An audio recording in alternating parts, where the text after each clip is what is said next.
Good morning students. लक्ष्य में आप सभी का स्वागत है। मैं इसके भारती आप लोगों को अप्लाइड केमिस्ट्री पढ़ा रहा हूँ और आज का मेरा टॉपिक है एटॉमिक मॉडल। हालांकि ये आपके सिलेबस में नहीं है, पहले ही मेंशन कर दूँ, थॉमसन एटॉमिक मॉडल आपके सिलेबस में नहीं है फिलहाल, जैसा मैंने सिलेबस देखा। लेकिन सिलेबस में रहे या ना रहे, कि हम लोग पढ़ रहे हैं एटॉमिक स्ट्रक्चर, उसमें पढ़ रहे हैं एटॉमिक मॉडल। एटॉमिक मॉडल में जितने एटॉमिक मॉडल आ रहे हैं जो इंपॉर्टेंट है या फिर जो पढ़ना चाहिए वो मैं बता रहा हूँ। इसलिए थॉमसन एटॉमिक मॉडल को मैं आपको बता रहा हूँ। ये जो जे थॉमसन के द्वारा बताया गया था, क्योंकि इसमें कैथोड रे की खोज की गई थी इन्हीं के द्वारा। इन्होंने एटॉमिक मॉडल बनाना चाहा, उसके बारे में बताना चाहा, लेकिन उसी दौरान इन्होंने कैथोड रे यानी इलेक्ट्रॉन की खोज करके दे दिया। चलिए, एक इंग्लिश केमिस्ट थे, सर जोसेफ जॉन थॉमसन, तो जे थॉमसन आप बोलते हैं, put forth model describing the atomic structure in earlies of 90s। मतलब 1900 के आसपास में जे थॉमसन साहब ने, ठीक है, इस थॉमसन एटॉमिक मॉडल को पुट किया था, रखा था, बताया था। ही वॉज अवॉर्डेड, मतलब उनको फिर बाद में पुरस्कार दिया गया था नोबेल प्राइज के रूप में, डिस्कवरी ऑफ इलेक्ट्रॉन, यानी इलेक्ट्रॉन की खोज करने के लिए उन्हें उन्हें एक नोबेल प्राइज से पुरस्कार दिया गया था। बहुत बड़ा अवार्ड है ये। और क्योंकि इलेक्ट्रॉन की खोज भी एक बहुत बड़ा खोज था, इसीलिए उनको नोबेल प्राइज से सम्मानित किया गया।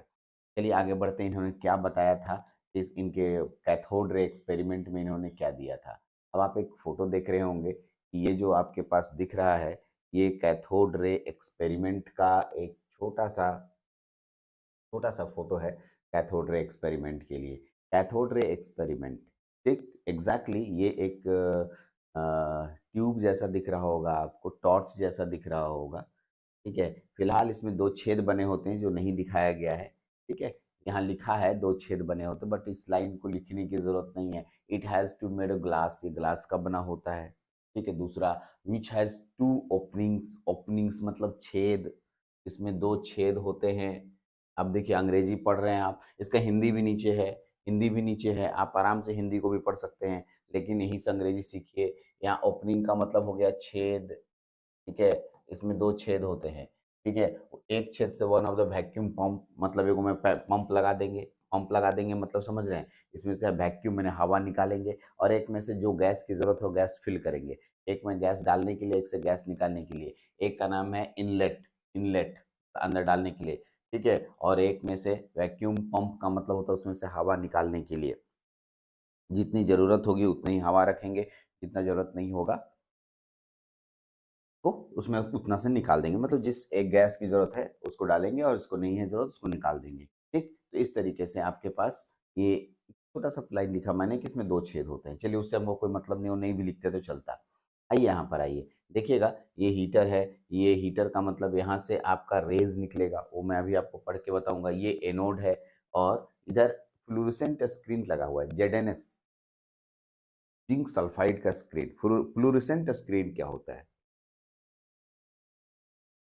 फ्लोरेसेंट स्क्रीन किसे कहते हैं? तो फ्लोरेसेंट स्क्रीन का मतलब जब कैथोड रे उस पर चम जाएगा, कैथोड रे उस पर जाएगा तो चमक उत्पन्न करने लगेगा, चम चम चम चम करेगा, ऐसे ऐसे हम समझ जाएंगे कि कैथोड रे आ रहा है, क्योंकि कैथोड रे को हम देख नहीं सकते, ठीक है।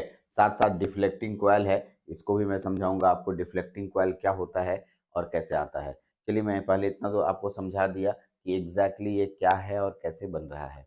चलिए, सॉरी, ठीक है। अब आते हैं इसके बारे में। The role of the vacuum pump is to maintain, vacuum pump जो लगाएंगे उसमें मेंटेन है पार्शियल वैक्यूम, मतलब जितनी जरूरत है उतनी ही वैक्यूम करेंगे। वैक्यूम मतलब निर्वात, वैक्यूम मतलब निर्वात, जितनी जरूरत है उतने ही इसमें हवा रखेंगे, ठीक है। Inside the glass chamber A high voltage power supply is connected two electrodes. यहाँ पर देखिए ये जो आपके पास इलेक्ट्रोड है इसमें हाई वोल्टेज पावर सप्लाई देते हैं हीटर के द्वारा। हाई वोल्टेज बहुत ज्यादा 25,000 वोल्ट के आसपास जाता है, ठीक है। Supply connected to the electrode, that is cathode and anode which are fitted inside a glass tube. Anode और कैथोड दोनों अंदर ही डाल दिए जाते हैं, यस करेक्ट, फिटेड, फिट माना फिट करना, अंदर डाल दिए जाते हैं। देखिए मैं लाइन बाय लाइन पढ़ रहा हूँ। अंग्रेजी, अंग्रेजी है, टफ और आसान इसलिए लगता है क्योंकि आपको समझ में नहीं आता है। अगर आप अंग्रेजी में थोड़े कमजोर होंगे तो टफ लगेगा, अंग्रेजी में मजबूत होंगे आसान लगेगा, एग्जैक्टली exactly. ठीक है। एक बच्चा बोला ऐसा पढ़ाइए कि अंग्रेजी और हिंदी जैसा समझ में आता, ऐसा नहीं है। अंग्रेजी को अंग्रेजी से ही लिखा जा सकता है, हिंदी को हिंदी की तरह से लिखा जा सकता है। हाँ, आपके लिए मैंने आसान ये बता दिया है कि जो चीज़ें मैं अंग्रेजी में लिख रहा हूँ उसका हिंदी वर्जन है नीचे, आप उसको देख सकते हैं और उसको देख करके आराम से ट्रांसलेशन भी सीख सकते हैं। ठीक है, कभी कभी कोई कोई सेंटेंस का मीनिंग समझ में नहीं आ रहा है तो उसको आप हिंदी देख करके समझ लीजिए। चलिए, ठीक है। ग्लास चैम्बर, ये हाई वोल्ट हो गया। Cathode and anode which is fitted inside a glass tube, इसमें एनोड और कैथोड इसी के अंदर फिट रहता है। क्या इसमें देखा ही तो हो गया इसका कंस्ट्रक्शन। ऑब्जर्वेशन में क्या होता है ये देखते हैं। ऑब्जर्वेशन क्या लग रहा है आपको? ऑब्जर्वेशन का मतलब क्या लगता है? ऑब्जर्वेशन किसे कहते हैं? मतलब जो एक्सपेरिमेंट हुआ उसको इस जे जे थॉमसन साहब ने देख के क्या बताया, इसी को कहते हैं observation. When A high voltage power supply is switched on, जब हम लोग उसमें बहुत ज्यादा वोल्टेज देंगे, जो बोला ना कि 25,000 वोल्ट है वो देंगे, there are rays emerging from cathode towards the anode, इसमें से एक रे निकलेगा। क्या निकलेगा? इमर्जिंग। इमर्जिंग का मतलब होता है निकलना। देखिए, रेज इमर्जिंग, ठीक है, इमर्जिंग, इमर्ज, निकलना, इमर्जिंग, ठीक, निकलना, फ्रॉम द कैथोड, कैथोड से निकलेगा, टुवर्ड्स, टुवर्ड्स मतलब होता है की ओर, की ओर, टुवर्ड्स द एनोड, एनोड की ओर जाएगा। यस, सही है। ठीक है, इसमें से एक रेज निकलेगा और वो एनोड की तरफ जा रहा है। अगर कैथोड से निकल के एनोड की तरफ जा रहा है, ठीक है, आगे सुनिए। दिस वॉज कंफर्म्ड, अगर एनोड से कैथोड की तरफ जा रहा है तो ये हमें निश्चित कर देता है, ठीक है। सॉरी, रेज आ रहा है कैसे पता चलेगा? तो फ्लोरेसेंट स्पॉट पे पता चलेगा। सामने में जो पर्दा लगा हुआ था उसमें वो रेज आ करके टकरा रहा है। एक बात बताइए, रेज तो हमको दिखा नहीं, हम बोलेंगे देखो जी रेज जा रहा है, दिख रहा है तुमको? देखो इस पेन से रेज निकल रहा है। वह ऐसा झूठ बोलते, कहाँ रे निकल रहा है? दिखाई तो दे नहीं रहा है। लेकिन अगर मैं यहाँ पर पर्दा लगा दूं और दिखाऊं, देखो यहाँ पर चम चम चम चम चम कर रहा है, इसका मतलब इसमें से रे निकल रहा है, तब मानोगे कि हाँ सर इसमें से तो रे निकल रहा है। एग्जैक्टली इसमें से रे निकलना या नहीं निकलना वो इसके पर्दे पे जो चमक दिखेगी इससे पता चलेगा। यस, ठीक है। These they are called cathode ray, इसी को उन्होंने कैथोड रेज नाम दिया। बोला कि देखिए रे निकल रहा है और एनोड से, कैथोड से एनोड की तरफ जा रहा है। ठीक, तो एनोड उसको एक्सेप्ट करेगा, एग्जैक्टली exactly, और कैथोड दूर भेज रहा है, इसका मतलब उसका नाम उन्होंने कैथोड रख दिया। When an external electric field is applied, ये इंपॉर्टेंट पॉइंट है, इसको अच्छे से सुनिएगा। एक्सटर्नल इलेक्ट्रिक फील्ड यानी बाहरी से, बाहर से हम कुछ विद्युत क्षेत्र इसमें देते हैं, यानी कोई बाहर से हम प्लस माइनस अलग से जोड़ते हैं, ध्यान रखिएगा। External electric field applied, the cathode rays get deflected towards positive electrode, but, ठीक है, but in the absence of electric field they travel in, they travel in straight line. ठीक है, वो एक स्ट्रेट लाइन में चलते हैं। अगर मान लिया कि मैं एक रेज निकाला, मान ली इस पेन से निकला रेज, ठीक, और ये रेज सीधी रेखा में जाता है, कहीं इधर उधर नहीं मुड़ता है। लेकिन अगर हम इलेक्ट्रिक फील्ड रखेंगे, इलेक्ट्रिक फील्ड क्या, कौन सा फील्ड? इलेक्ट्रिक फील्ड, यानी कि विद्युत क्षेत्र, तो वो उधर मुड़ जाएगा, विद्युत क्षेत्र की तरफ डाइवर्ट हो जाएगा। वो सीधा जा रहा था, सामने में पर्दा था, पर्दा से टकरा रहा था, जिंक यहाँ पर चमक उत्पन्न कर रहा था। अब क्या हुआ कि इस रे से जो रे निकल रहा है ये जाते जाते जाते इलेक्ट्रिक फील्ड की तरफ मुड़ जाएगा। इलेक्ट्रिक फील्ड, विद्युत इलेक्ट्रिक फील्ड, विद्युत क्षेत्र की तरफ मुड़ जाएगा। ठीक है, यानी कि तब पता चला कि इसमें आवेश होता है, ये एकदम क्लियर हो गया। ठीक, okay, towards the positive electrode, ध्यान दो इसमें भी वो पॉजिटिव इलेक्ट्रोड की तरफ मुड़ रहा है। अब सुनो, इसमें भी इंपॉर्टेंट पॉइंट नोट करना है, क्या पॉजिटिव इलेक्ट्रोड की तरफ मुड़ रहा है। अब देखो रे इसमें से निकल रहा है और ये पॉजिटिव की तरफ मुड़ रहा है, तो अब बताओ ये कौन सा चार्ज होगा, इस रे में कौन सा चार्ज होगा कि वो पॉजिटिव की तरफ मुड़ रहा होगा? सोचो, दिमाग लगाओ। नेगेटिव चार्ज होगा, हाँ हाँ, नेगेटिव चार्ज होगा। तो नेगेटिव चार्ज होगा तभी तो ये पर्दा से टकराने की बजाय इसमें प्लस वाला जो हम इलेक्ट्रोड लगाए उसके तरफ मुड़ गया। यस, ये प्लस वाले के इलेक्ट्रोड की तरफ जो मुड़ा, इसी को कहते हैं हम लोग कैथोड रेज। ठीक है, ये रेज है। और ये अगर वो इलेक्ट्रिक फील्ड नहीं होता ना दोनों साइड का, तो एकदम स्ट्रेट लाइन निकल जाता। when rotor blades are placed in the path of the cathode, अब नया वर्ड सुनिए, नया वर्ड। मान लिया कि इस रोटर ब्लेड में जो आप, सॉरी, वो जो आपके पास पूरा ट्यूब था उसके बीच में चक्री लगा दीजिए, चक्री गोल गोल घूमने वाला, ठीक है, अंदर रख दीजिए। ठीक, तो वो चक्री होगा, वो घूमने लगेगा ऐसे ऐसे ऐसे ऐसे, ठीक, अपने आप घूमने लगेगा। ठीक है, यानी कि इसको जादू बोलिए एक तरह से। कुछ उसमें हवा हुआ तो है नहीं, तो ऑब्वियस सी बात है, घूम काहे रहा है। तब पता चलता है कि नहीं नहीं, घूमने का कारण है सर, जो कैथोड रे जा रहा है उसमें एनर्जी है। Important point. अरे भाई क्या बोला, मैं इधर जा रहा हूँ तो मेरे पास एनर्जी है, तब तो मैं जा रहा हूँ। इसका मतलब जो रेज निकल रहा है इस कैथोड रेज जो निकल रहा है, इसमें एनर्जी होती है। क्या होती है? एनर्जी होती है। यस, और इसमें कुछ मास भी होता है। एनर्जी मास दोनों होते हैं। इसकी वजह से जो हम लोग यहाँ पर रोटर ब्लेड रखेंगे, ब्लेड घूमने लगेगा, पंखा का जो ब्लेड होगा वो घूमने लगेगा ऐसे गोल गोल गोल। ठीक है, दिस प्रूव्स, जो घूमेगा, this seems to rotate, rotate, this seems मैंने दिखाई देता है, टू रोटेट, घूमता हुआ दिखाई देता है। दिस प्रूव्स दैट, यह हमें साबित करता है, cathode rays are made up of particles of certain mass, कुछ मास से बना है कैथोड रे। यस, तभी तो वो घूम रहा है। अगर बताइए किसी रेज में मास होगा तो ही तो घूमेगा। ठीक है, उसको धक्का मारेगा, मास ही नहीं रहेगा तो धक्का कैसे मारेगा। ठीक है, certain mass, so they have some energy, और उसमें कुछ ऊर्जा भी होती है। मास ही हो जाने से नहीं, मेरे पास मास है, मैं खड़ा हूँ, मेरे पास एनर्जी नहीं, पोटेंशियल एनर्जी है, खड़ा है। लेकिन अगर कोई हमको धक्का दे देगा तो काइनेटिक एनर्जी आएगा और मैं आगे बढ़ूंगा। ठीक है, मास के साथ एनर्जी होना जरूरी है। ये साबित हो गया कि कैथोड रे में एनर्जी भी है और मास भी है। Yes sir. ठीक है, इसी को मैं देखिए इलेक्ट्रिक फील्ड की तरफ दिखाया हूँ, ये इलेक्ट्रिक फील्ड वाला है। देखिए, कैथोड से निकला और प्लस की तरफ मुड़ गया। अगर प्लस और माइनस इलेक्ट्रिक फील्ड डालते हैं तो प्लस की तरफ मुड़ जाता है। अगर ये दोनों नहीं डालते, ये दोनों नहीं डालते तो सीधी रेखा में चला जाता है। ठीक, ये कैथोड रे उन्होंने बताया कि कैथोड रे कैसे एक्सपेरिमेंट किया उन्होंने। अब इतना सारा करने के बाद, with all this evidence, evidence का मतलब होता है प्रमाण। एविडेंस का हिंदी क्या होता है? प्रमाण, लिख लीजिए, एविडेंस। एविडेंस देख रहे हो, जब कोई जासूस लोग आता है, बोलता है तुम्हारे खिलाफ बहुत एविडेंस है, अरे प्रमाण है, ठीक है, एग्जैक्टली, सबूत, ठीक है, सबूत। ठीक है, with all this evidence, Thomson concluded that cathode rays are made of negatively charged particle called electron। ऊपर की बहुत सारी बातों से उसने साबित कर दिया कि देखिए, जो कैथोड रेज हैं ये नेगेटिवली चार्ज्ड रेज हैं, और नेगेटिवली चार्ज्ड पार्टिकल हैं।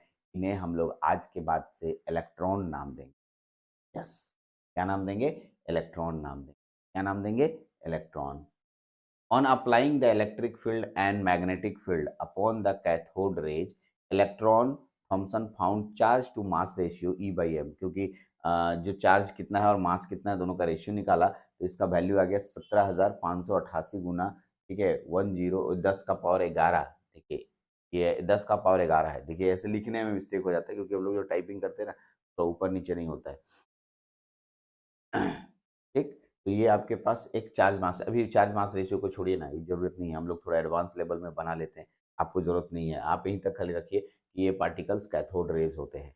कैथोड रेज होते हैं जो पार्टिकल्स अभी निकला, वो क्योंकि पॉजिटिव इलेक्ट्रिक फील्ड की तरफ मुड़ रहे हैं और एनोड की तरफ, कैथोड से एनोड की तरफ जा रहे हैं, इसीलिए वो नेगेटिवली चार्ज पार्टिकल होंगे, और इन सब का नाम इलेक्ट्रॉन नाम से बताया गया जे थॉमसन के द्वारा। यही है कैथोड रे एक्सपेरिमेंट। चलिए, कैथोड रे एक्सपेरिमेंट हो गया। अब आपको हिंदी में भी मैंने लिख दिया, पूरा का पूरा एग्जैक्ट हिंदी जो मैंने पढ़ाया था। ठीक है, अगर आप हिंदी पढ़ेंगे ना तो बहुत मजा आएगा और आपको लगेगा कि हमको सब समझ में आया। तो आप एक बार देख सकते हैं, अंग्रेजी रसायनज्ञ, रसायनज्ञ, ठीक है, सर जोसेफ जॉन थॉमसन ने 1900 की शुरुआत में परमाणु संरचना का वर्णन करने वाला अपना मॉडल पेश किया। सही है। बाद में उन्होंने इलेक्ट्रॉन की खोज के लिए नोबेल पुरस्कार से सम्मानित किया गया। उनका काम कैथोड रे प्रयोग नामक एक प्रयोग पर आधारित है। प्रयोग का कामकाज निम्न प्रकार है, जो नीचे दिया गया है। अब वही फोटो, वही चीज, सब कुछ है आपके सामने। आप इसको आराम से एकदम देख सकते हैं, पढ़ सकते हैं खुद से। कहीं कोई दिक्कत होगी हमें बताइएगा। कंक्लूजन, हम आपको ये पीडीएफ आपके सिस्टम में रहेगा, आप एक बार पढ़ लीजिएगा। इसको लिखने की जरूरत नहीं है, हिंदी में लिखने की जरूरत नहीं है, हिंदी में लिखने की ज़रूरत नहीं है। हिंदी में सिर्फ समझने की ज़रूरत है। अगर आपको ज़रूरत पड़े तो वहाँ पर हिंदी आप इससे देख के लिख सकते हैं। इसीलिए मैंने हिंदी का बनाया है कि आपको समझने में परेशानी नहीं हो। ठीक है, ये पीडीएफ आपके एप्लीकेशंस में रहेंगे। ठीक है, वहां से आप देख सकते हैं। चलिए कंक्लूजन के बारे में बात करते हैं। कंक्लूजन, कंक्लूजन फाइनली वो क्या बात बोला, सुनिए conclusion. Based on the conclusion from the his cathode ray experiment, Thomson describes the atomic structure as a positively charged sphere into which negatively charged electron were embedded। उसने इतना सारा पढ़ने के बाद, इतना सारा बताने के बाद लास्ट में से पूछा गया, ठीक है आप कैथोड रे खोज लिए, बताइए एटॉमिक मॉडल के बारे में। बोलता है थॉमसन, बोलता है देखिए मेरे अनुसार से, ठीक है, ये एक गोलाकार है, ठीक है, पूरा negative based on the cathode ray experiment, Thomson describe the atomic structure as a positively charged sphere, ठीक है, पॉजिटिवली चार्ज स्फीयर। बोलता है कि जो पूरा गोला है वो पॉजिटिव चार्ज है। सुनिए वो क्या बोलता है, सुनिए वो बोलता है जो पूरा गोला के रूप में है और वो पॉजिटिव चार्ज को इंडिकेट करता है। एक गोल ले लिया, गोला, मैंने फुटबॉल लिया, फुटबॉल या तरबूज देखा है, फुटबॉल देखा है, एक गोला के रूप में है, वो पॉजिटिवली चार्ज को इंडिकेट करता है। और उसके अंदर कहीं कहीं कहीं कहीं कहीं कहीं नेगेटिवली चार्ज पार्टिकल है।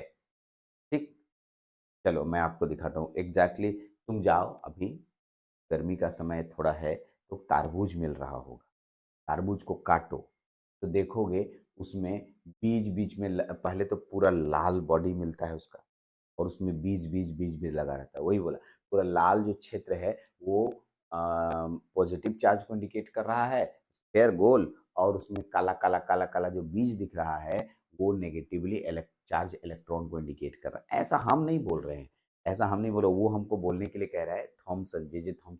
अब हमको बोले कि आप ऐसा बोलिए, ठीक है, वही हम आपको बता रहे हैं। ठीक है, इसी को आगे चल के हम लोग प्लम पुडिंग मॉडल बोलते हैं। Plum plum pudding model exactly बता दूं, ये एक प्रकार का खाना है, मतलब डिश है, क्योंकि हम लोग बहुत ही चाव से खाते हैं। प्लम पुडिंग मॉडल मतलब खीर में किशमिश देखे हो, खीर में किशमिश, यस, हलवा में किशमिश, यस। तो इस तरीके से उसने बोला कि एक स्फेरिकल शेप रहेगा, उसमें कोई प्लम डाल देंगे, पुडिंग, प्लम पुडिंग मॉडल, मतलब उसके अंदर ये प्लम डाल देंगे, बैर बैर, बीच बीच में बैर डाल देंगे। एग्जैक्टली इसी तरीके का एक डिश है, इसी डिश के अकॉर्डिंग उसने डिस्क्राइब किया था, वहाँ का एक डिश होगा, और इस डिश में उसमें उसी तरह से दिख रहा होगा जैसा वो बोला। जैसे यहाँ पर हम लोग तरबूज का एग्जाम्पल लिए, तो हम यहाँ पर best example, watermelon example best example होगा। ठीक है, ओके। प्लम पुडिंग में बदली वही होता है कि प्लम पुडिंग का मतलब प्लम जो बेर होता है बीच बीच में डाला जाता है, और पूरा उसका जो होता है स्पेयर है पॉजिटिव चार्ज को इंडिकेट करने लगता है। ठीक है, okay. Thomson atomic structure describe the atom as electrically neutral. उसने बताया कि एटम जो है इलेक्ट्रिकली न्यूट्रल होता है, ये भी बात ध्यान रखिएगा। उसने बताया कि, ठीक है, उसने बताया कि जो एटम होते हैं वो इलेक्ट्रिकली न्यूट्रल होते हैं, that is positive and negative charges were equal magnitude. मतलब जितने पॉजिटिव चार्ज होंगे उतने ही नेगेटिव चार्ज होंगे, फाइनली टोटल चार्ज का वैल्यू जीरो हो जाएगा। ये बात थॉमसन साहब बोले। एक बात सोचो, थॉमसन साहब ने दो बात बताई, ठीक, अपने मॉडल में, थॉमसन मॉडल एटॉमिक मॉडल में क्या क्या बात बताया। एक तो बोला कि भाई पूरा जो गोलाकार शेप में होगा और पूरा जो है पॉजिटिव चार्ज वाला होगा। ठीक, हाँ सर, ठीक है, पूरा चार्ज होगा। तो एक बीच में लाइन कट गया था, हमको यही बता रहे थे शायद, इसी में कंटिन्यू कर ले रहे हैं, वीडियो कट हो जाएगा नहीं तो। एग्जैक्टली, चलिए तो हम बता रहे थे लिमिटेशन, दो लिमिटेशंस उसने, लिमिटेशन सब पढ़ेंगे, लिमिटेशंस क्या है इसको पढ़ते हैं, लिमिटेशन बाद में। इन्होंने दो बातें बताई थॉमसन एटॉमिक मॉडल के रूप में। एक बात क्या बोला इन्होंने, बोला कि देखिए पूरा चार्ज स्फेयर के रूप में होगा, पॉजिटिव चार्ज होगा जो स्फेयर के स्फेरिकल शेप में होगा, और बीच बीच में नेगेटिव चार्ज पुट होंगे। ठीक, सही बताया गलत बताया बाद में पता चलेगा। ठीक है, दूसरा बात बोला कि टोटल चार्ज जितना पॉजिटिव होल बॉडी होगा, positive charge, negative positive charge, अंदर में जो नेगेटिव चार्ज होंगे सबको मिलाने पर न्यूट्रल होगा, यानी जो एटम्स होंगे वो पूरी तरीके से। ठीक है, ये दो बात इन्होंने बताया, और बता करके बोला मेरा मॉडल हो गया कंप्लीट। लेकिन इनके मॉडल में जब इनसे क्वेश्चन की गई, ठीक है, इनके लिमिटेशंस की बात की गई, ठीक है, तो यहाँ पर लिमिटेशंस की बात आएगी। तो लिमिटेशंस में इनका लिमिटेशंस क्या था जब इनसे पूछा गया ना। लिमिटेशन का मतलब क्या होता है कि जब आप पूरा चीज़ डाल देते हैं, हम बोले देखो जी मेरा ये काम था कर दिए, तो तुम उसमें अपना देखते पूछना, क्वेश्चन क्रॉस क्वेश्चन पूछ, उसी को लिमिटेशन बोलते हैं। तो उनसे पूछा गया बताइए, ठीक है, कि कितना स्टेबल है आपका ये मॉडल। तो स्टेबिलिटी के बारे में बता ही नहीं पाया। स्टेबल मतलब स्थिरता होती है। ये बोला नहीं, इसके बारे में मेरे को जानकारी नहीं है। थॉमसन ने बोला मैं स्टेबिलिटी के बारे में पूरी जानकारी नहीं दे पाऊँ, और फेल हो गया। पहला बात। दूसरा देखिए लिखता है, ठीक है, ऑल्सो फर्दर डिस्कवरीज ऑफ सब atomic particle could not be placed inside the atomic model. क्योंकि इसके बाद के जो साइंटिस्ट साहब थे उनका नाम था रदरफोर्ड। क्या नाम था? रदरफोर्ड। उन्होंने इलेक्ट्रॉन, प्रोटॉन और न्यूट्रॉन का आविष्कार हो गया उसी समय। और वो जब बताने लगे कि इलेक्ट्रॉन और न्यूट्रॉन और प्रोटॉन न्यूक्लियस में पाया जाता है और इलेक्ट्रॉन चारों ओर घूमता है, तो इनकी बात तो पूरी तरीके से धराशायी हो गई। ये तो बोल रहे थे कि पूरा स्फेयर पॉजिटिव चार्ज होता है और बीच बीच में नेगेटिवली चार्ज होता है। ठीक। इनकी दोनों बातें में ये पीछे पड़ गए, मैंने पीछे हो गए। एग्जैक्टली ये लिमिटेशंस। मतलब इन्होंने जो सब एटॉमिक पार्टिकल इलेक्ट्रॉन, प्रोटॉन और न्यूट्रॉन की तीनों की खोज हुई और उनका जो जगह बताया गया उनके अनुसार से गलत था। ये गलत बता रहे थे। ठीक। ये इसका लिमिटेशन है। दो लिमिटेशंस इन्होंने दिए, दोनों लिमिटेशंस को ध्यान रखिएगा। इन्होंने स्टेबिलिटी, क्लियरली स्टेबिलिटी को एक्सप्लेन नहीं। दूसरा, सब एटॉमिक पार्टिकल, जिसको सब एटॉमिक पार्टिकल, नोट कीजिए, सब एटॉमिक पार्टिकल में आता है इलेक्ट्रॉन, प्रोटॉन और न्यूट्रॉन की के सभी जगह, मतलब के जगह का सही एक्सप्लेनेशन नहीं दिया। यस, ये दो आपके लिमिटेशंस थे थॉमसन मॉडल के। ठीक। फाइनली थॉमसन मॉडल यहाँ पर खत्म हो जाता है। थॉमसन मॉडल आप देख लिए, लेकिन थॉमसन मॉडल जो कमियां निकाली गई हैं, कोई निकाला होगा ना जी। हाँ, रदरफोर्ड साहब ने निकाला। तो अब है कि रदरफोर्ड से बोला गया अब तू बताओ, तुम कमी निकाला, तुम बताओ इसका। बोले ठीक है। तब यहाँ से आते हैं रदरफोर्ड एटॉमिक मॉडल पे चलेंगे हम लोग इसके बाद। ठीक है, इसके हिंदी वर्जन्स को आप पढ़ लीजिएगा अच्छे से, थॉमसन परमाणु संरचना। अब आते हैं रदरफोर्ड एटॉमिक थ्योरी। और इनका जो एक्सपेरिमेंट का नाम था अल्फा रेज स्कैटरिंग एक्सपेरिमेंट। ठीक।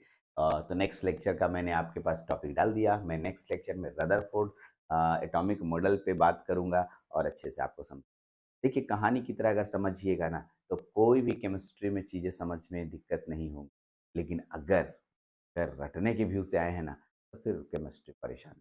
मैं भी बता दूं, अभी जो मैंने थॉमसन मॉडल बताया ये आपके सिलेबस का पार्ट नहीं। जैसा कि जो सिलेबस में देखता हूँ, तो क्या आएगा एग्जाम में? अरे नहीं आएगा यार। तो इसका मतलब नहीं होता है कि नहीं आएगा तो हम पढ़ेंगे नहीं। हमें कहानी की तरह याद हो जानी चाहिए कि एग्जैक्टली कोई पूछेगा केमिस्ट्री पढ़े हो, भाई कोई किसी को बता पाने लायक कुछ शब्द होगा तब ना। कहाँ से शुरू हुआ था कहानी, पूरा इतिहास जाना होगा तो बहुत अच्छे से बता दोगे। हाँ, ठीक है। अब नहीं, रदरफोर्ड है सर तो खाली रदरफोर्ड पढ़ा दीजिए। अरे भाई इसका पीछे का कहानी तो जान लो। कि पीछे की कहानी जान लोगे तो किसी को समझाना आसान हो जाए। ठीक। चलिए, तो इस लेक्चर में इतना ही। हाँ, एक लास्ट जाते जाते, अगर हमारी लेक्चर आपको अच्छी लग रही है तो आपको व्हाट्सएप ग्रुप में, अगर आप मेरा लेक्चर देख रहे हैं ये, तो आप लिखेंगे सर हमको समझ में वीडियो लेक्चर नहीं आ रहा है या आ रहा है। अगर आ रहा है तो लिखेंगे हमें वीडियो लेक्चर समझ में आ रहा है, अच्छा लग रहा है। बस इतना ही लिखना है। और अगर नहीं आ रहा है तो लिख सर हमको वीडियो लेक्चर समझ में नहीं आ रहा है, केमिस्ट्री की वीडियो लेक्चर हमें समझ। ये सेंटेंस लिखने से हमें क्या पता चलेगा? पहला, कि आप वीडियो लेक्चर देखते हैं, ये पता चलेगा। और अगर आप ऐसा नहीं लिख रहे हैं तो मैं समझ जाऊंगा कि आपने वीडियो लेक्चर नहीं देखा है। ये प्रमाण भी हो जाएगा कि आपने वीडियो लेक्चर देखा है। क्योंकि क्या लिखना है? हमें केमिस्ट्री की वीडियो लेक्चर समझ में आ रही है, अच्छा लग रहा है। हमें केमिस्ट्री की वीडियो लेक्चर समझ में नहीं आ रही है। ये दो लाइनों को अच्छे से लिखना है। व्हाट्सएप में लिखना, व्हाट्सएप ग्रुप में जो आपके ग्रुप्स होते हैं उस आराम से लिखिएगा। चलिए, इस लेक्चर में इतना ही रखते हैं। नेक्स्ट लेक्चर में फिर से एक नए टॉपिक के साथ रदरफोर्ड एटॉमिक मॉडल पे बात करेंगे। ठीक है। Thank you very much.